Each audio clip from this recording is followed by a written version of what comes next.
Fala galera, meu nome é Felipe Rippel, sou psicólogo clínico, especialista em análise do comportamento e em neuropsicologia.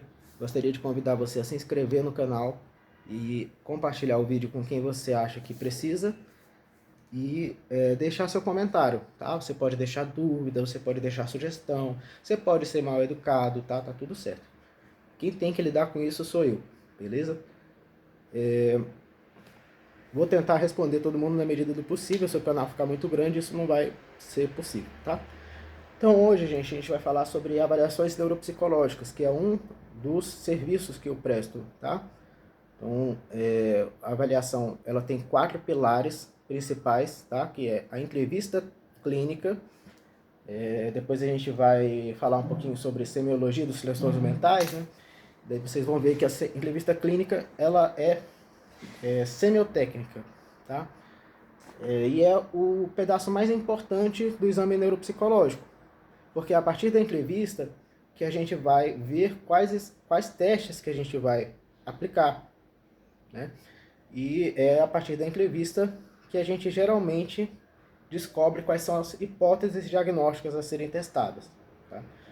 Um outro pilar da avaliação neuropsicológica são os testes neuropsicológicos, tá? Geralmente eles são supervalorizados na formação, tá? E supervalorizados também por profissionais inexperientes, né? Porém, gente, cumpre lembrar que uma pessoa, por exemplo, que tem TDAH, mas um alto nível de escolaridade, não vai aparecer no teste o TDAH, entendeu? Não no teste neuropsicológico que avalia o desempenho dela, tá? Em atenção sustentada. Por quê? Porque quanto mais anos de escolarização, mais provável que a pessoa tenha um desempenho bom naquele teste. Então, a avaliação do teste, né, a correção do teste, a classificação, etc., nos ajudam a formular o diagnóstico, porém, cumpre lembrar também que no DSM não tem dizendo nada sobre resultado de teste, entendeu? A não ser em casos de demência, transtornos do aprendizado, né, como descalculia, dislexia, enfim, ou em casos de deficiência intelectual. Outro dos pilares da avaliação neuropsicológica é a observação comportamental. Como que a pessoa se comporta? Ela está bem apresentada? Ou ela está com indícios de falta de higiene, por exemplo? Ela permanece calma ao longo do exame?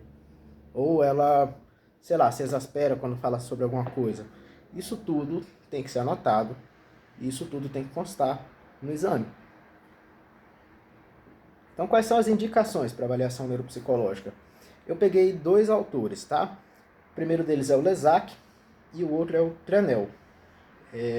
O Lesak afirma que a principal indicação seria para o diagnóstico diferencial.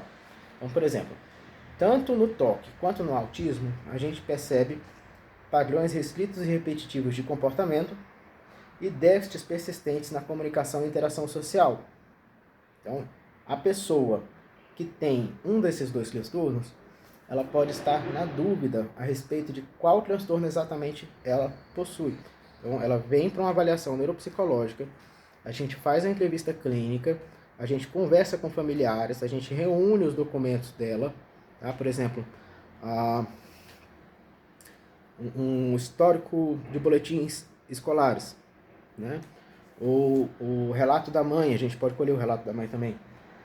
Então, essa seria a principal indicação, né? O diagnóstico diferencial. Vamos supor, por exemplo, que tem outro paciente. Esse paciente ele apresenta delírios e alucinações. O que são delírios? Delírios são aquelas crenças... Por exemplo, tem gente querendo me perseguir, tem gente querendo me matar, né? Sem que haja realmente indícios de que isso esteja acontecendo, certo? Ou alucinações. O que são alucinações? É você perceber uma coisa, né? Você enxergar uma coisa, você escutar uma coisa, você sentir uma coisa que não está lá, tá? Estou vendo um dragão aqui voando na minha janela. Então, isso se chama alucinação, tá? Então, tanto em casos de bipolaridade quanto em casos de esquizofrenia ou de surto psicótico, tá? A gente pode ver, a gente pode ter esse tipo de sintoma, né? Depois a gente conversa um pouquinho sobre semiologia dos transtornos mentais e a gente fala o que é um sintoma, enfim. Segundo o Lesac, uma outra situação em que a avaliação neuropsicológica é importante, né? É quando a avaliação da cognição é imprescindível para o diagnóstico. Daí a gente volta a falar, né? Demências, transtornos do neurodesenvolvimento, deficiência intelectual, tudo isso é imprescindível para o diagnóstico que a pessoa faça uma avaliação neuropsicológica. Até porque nesses casos aí sim, está descrito no DSM que a pessoa tem que ter um QI por volta de 70, 80, entendeu? Então, aí para a gente ter esse critério diagnóstico satisfeito, a gente vai precisar fazer a avaliação neuropsicológica, não tem outra, tá? Mas assim, de uma forma geral, no DSM não está escrito resultado de teste, tá? Os testes que a gente aplica nos ajudam a chegar a uma conclusão, tá? Então, por exemplo, no caso de toque, no toque tem pesquisas indicando que tem déficits, por exemplo, nas habilidades visoconstrutivas ou visoespaciais, também na memória e nas funções executivas, tá? Então, a gente não pode fazer uma avaliação neuropsicológica e, uma vez que o paciente tenha tido esses resultados deficitários nessas áreas, a gente chega à conclusão de que ele tem toque. Não, não é assim, tá? O que vai levar a gente a dizer se ele tem toque ou autismo é um conjunto de tudo, né? A entrevista clínica, os testes neuropsicológicos, né? A observação do comportamento e as escalas, né? Esses são os 4 pilares da avaliação neuropsicológica. Então, também tem indicação para avaliação neuropsicológica aquelas situações em que a avaliação neuropsicológica é complementar ao diagnóstico, podendo ser importante na identificação de comorbidades. Então, por exemplo, a pessoa tem bipolaridade, tá?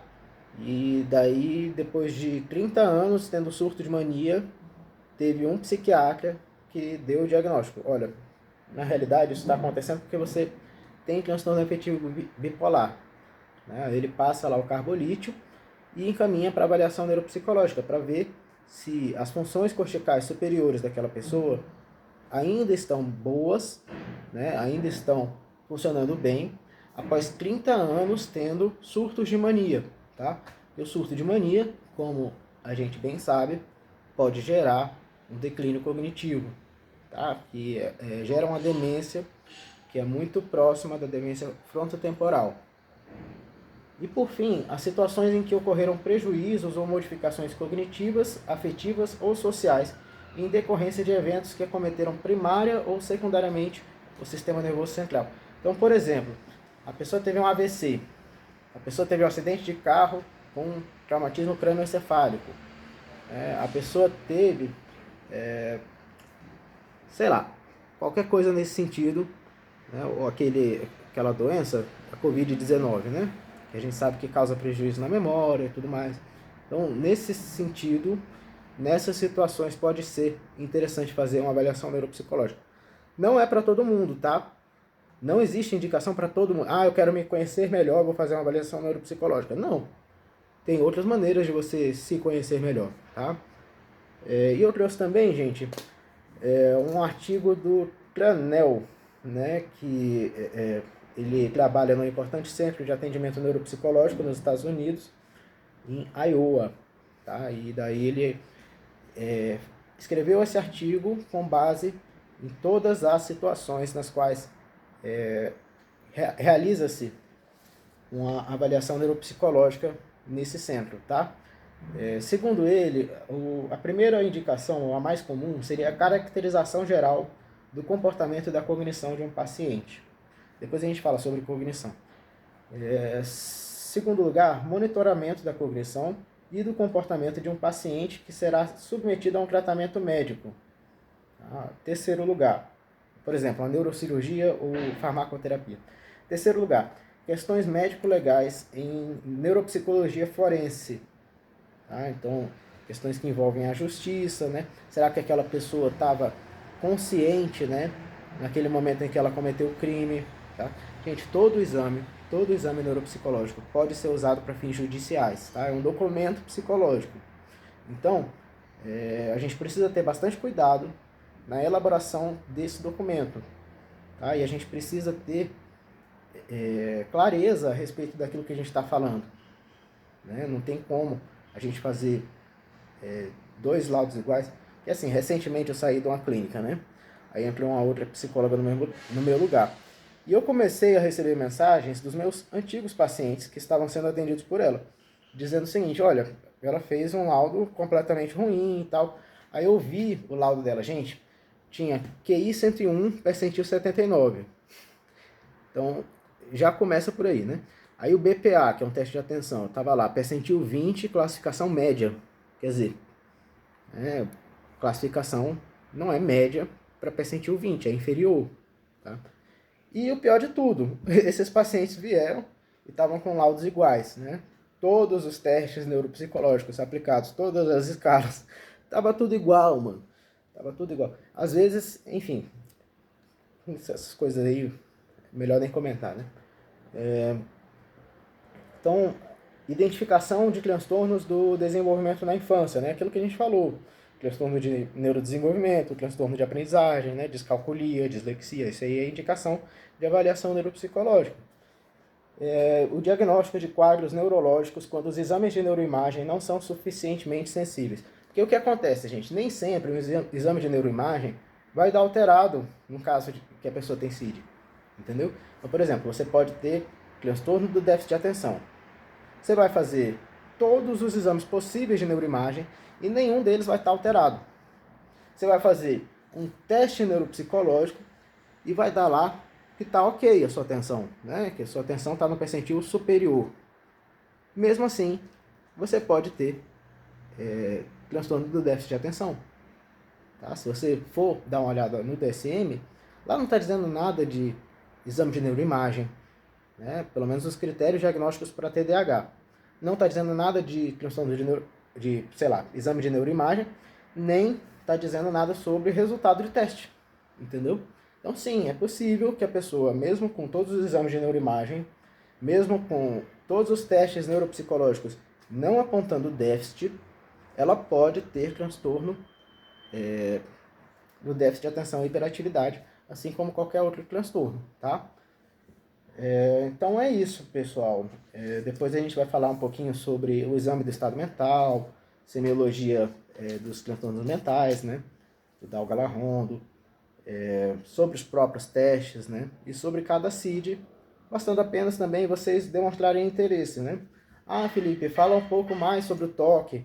Aí a gente vai falar sobre as áreas lá do córtex que a gente percebe, né, que tem uma atividade excessiva, né, que são o córtex de associação supramodal, né, que a gente tem um pedaço aqui no lobo parietal temporal e o outro aqui no córtex pré-frontal. Essas duas regiões são aquilo que Mesolan chamava de córtex de associação supramodal, tá? E daí tem um excesso de atividade nessas regiões nos casos de toque. Qual que é a questão?